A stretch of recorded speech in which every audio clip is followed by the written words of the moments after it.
I was about 1100 kilometers away from home for an adventure somewhere in the mountains of Patagonia.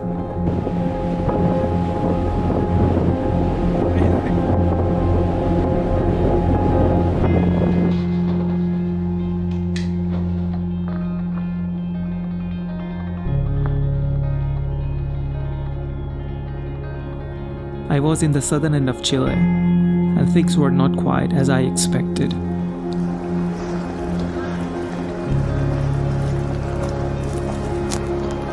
I'm still walking. I think 1 more hour to go, I guess, or 1.5 hours. Still pouring down, I hate this. And from what I understood, it was a 5-day trek. And if you see the trek from the top, it looks like a W.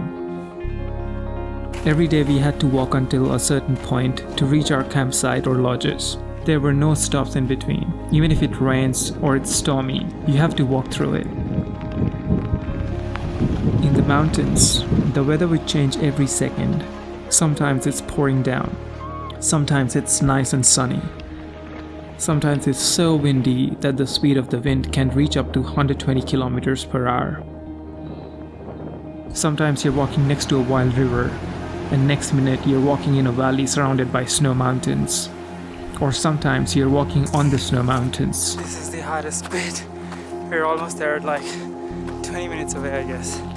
Yeah, it's freaking steep. Some of the lookout points were so beautiful that I've never seen anything like that in my entire life. From Grey Glacier to Las Torres Lookout, everything felt like watching an adventure movie. It was just perfect until the day 4. Alright guys, day 4. We walk into...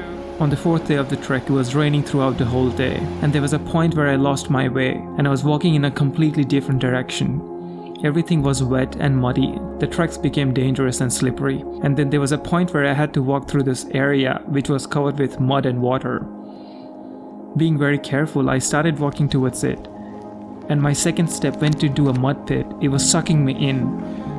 Luckily, someone came and grabbed me out.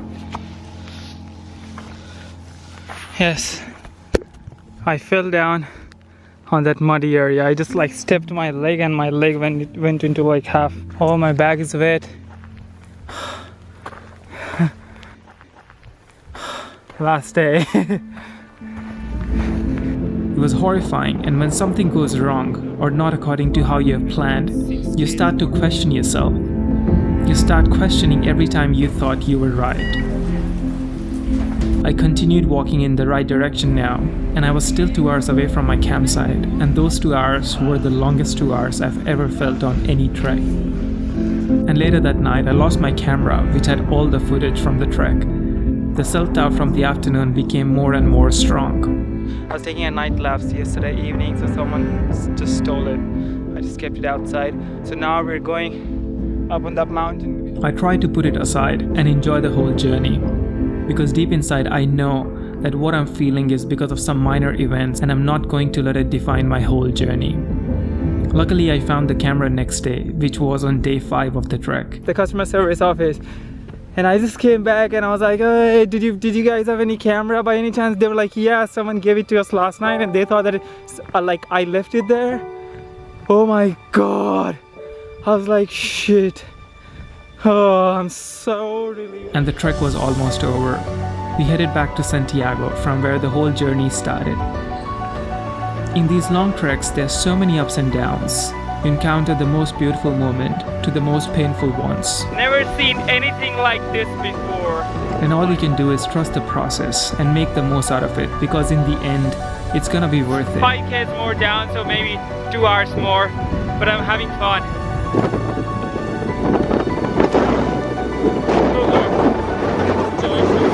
And the harder the process is, the better it will make you feel about your achievements in the end.